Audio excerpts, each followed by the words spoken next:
Are you ready to witness one of the most chaotic celebrity meltdowns of our time? What happens when a childhood star tries to reinvent herself, but ends up losing everything in the process? Her identity, her fan base, and her reputation.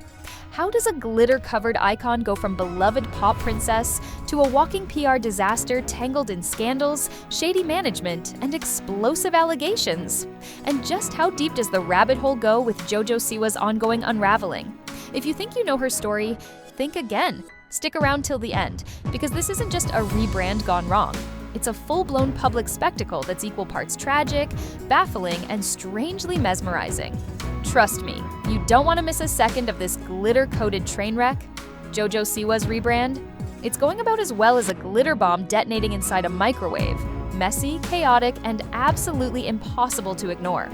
Just when we thought she'd finally picked a lane, bam! New hair, new tunes, and surprise!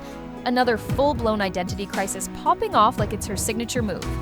Honestly, watching her try on new personas is like watching someone desperately swap out shiny outfits in a clearance rack frenzy.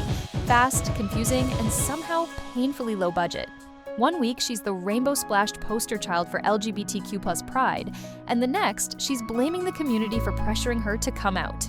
Before we dive headfirst into the glorious disaster that is JoJo Siwa version 8.0, let's hit rewind. This isn't just a flop, folks. This is a multi-year meltdown meticulously crafted by a branding team that apparently hasn't seen sunlight or common sense since 2016. Because here's the kicker.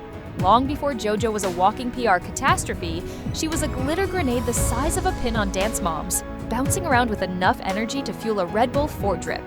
Clearly, she was being prepped for stardom before she could even spell Korea. Her mom wasn't just raising a kid.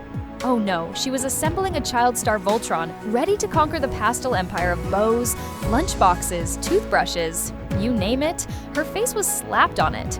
And sure, that empire sparkled. At least until it all started to unravel. Oh, it was a bit cringe. Okay, a lot cringe. But hey, the kids adored her parents. Maybe not so much, but hey, the money? Rolling in like a damn tidal wave. Then, surprise, surprise, she grew up. And suddenly, JoJo decided she was done being the sparkly bow girl. No, she wanted to be edgy, cool, grown. Somewhere in that chaotic identity meltdown, she lost not just the plot, but most of her fans too.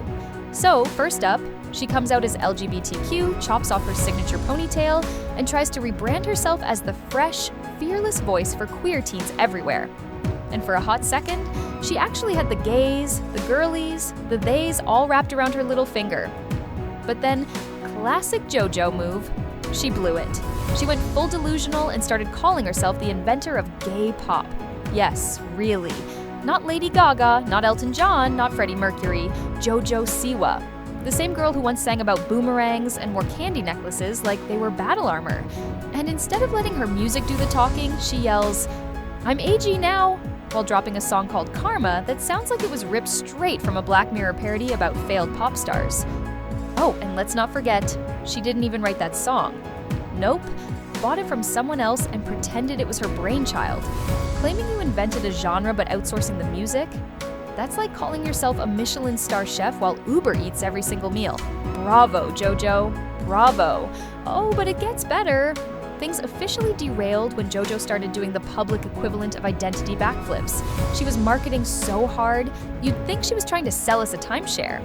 After building her whole brand screaming loud and proud lesbian, she hits us with the ultimate plot twist. Apparently, she only said she was lesbian because the LQBI community pressured her into it. Yeah, let that sink in. No pun intended, but one minute she's waving rainbow flags like it's Pride every day, and the next, she's allegedly cheating on her girlfriend on national TV and cozying up with some dude. Like it's a plot twist straight out of Riverdale, but less believable. Honestly, it's not just confusing anymore, it's whiplash the kind that should come with a neck brace and a lawyer on speed dial. But let's unpack the delicious chaos, shall we? This all kicked off when JoJo hopped onto Celebrity Big Brother UK, part of her so-called mature rebrand, which really just means full-blown disaster. Halfway through the season, she's flirting up a storm with a straight guy named Chris Hughes while her non-binary partner waits patiently at home. Messy? Absolutely. And the internet? Oh, they clocked it faster than you can say brand crisis. Oh, and just when you thought the chaos couldn't get any juicier, JoJo straight up doubled down on camera, declaring she's not a lesbian anymore because apparently she only said that to please the LGBTQ crowd. Cool, cool. And if her personal drama wasn't enough of a dumpster fire, she decided to resurrect her music career by releasing a cover of Bette Davis' Eyes. And by cover, I mean she strangled that poor song with so much auto-tune it probably begged for a mercy kill. People legit thought the track was AI generated. One poor soul said she sounded like a haunted Furby. Another swore it was some sort of anti-smoking PSA. Savage?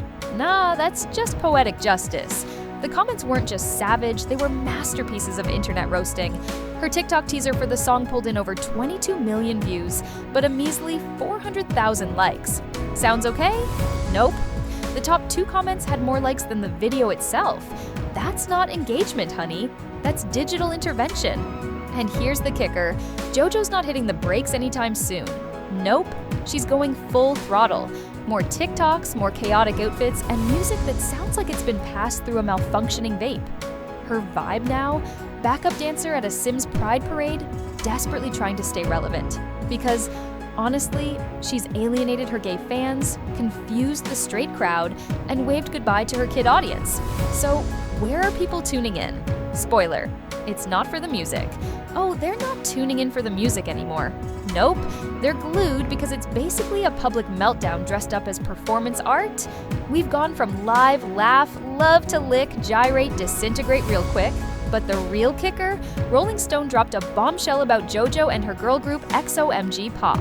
Apparently, those kids were allegedly overworked to death, forced to perform while injured, and treated like glitter-coated robots. One girl reportedly danced with a fresh spinal surgery wound. Another had to slap on a maxi pad just to avoid bleeding through her costume mid-show. Talk about dedication or exploitation. You decide. Meanwhile, JoJo's mom, yes, the mastermind behind the chaos, was allegedly telling these literal children they deserve nothing. So while JoJo was out here trying to play patron saint of gay pop, her brand was quietly being dragged through the mud for exploiting minors. Let's be real. At this point, JoJo and her mom are basically the glitter-coated Kris Jenners of child labor. Glamorous? Nope. Problematic? Absolutely. So what's next for JoJo? Because her music is tanking, her LGBTQ fanbase has checked out, her brand is stained with exploitation allegations, and the general public is caught somewhere between confused and horrified. She's not the edgy rebel her team tried to pitch, she's not the kid pop princess anymore, and spoiler alert, she's definitely not the face of gay pop empowerment she once claimed to be. What we're watching isn't a rebrand, darling. It's the slow, spectacular, public unraveling of someone who never gave herself room to just be. It's giving major career fatigue, identity crisis, and PR disaster all tangled up, holding on by a glittery thread.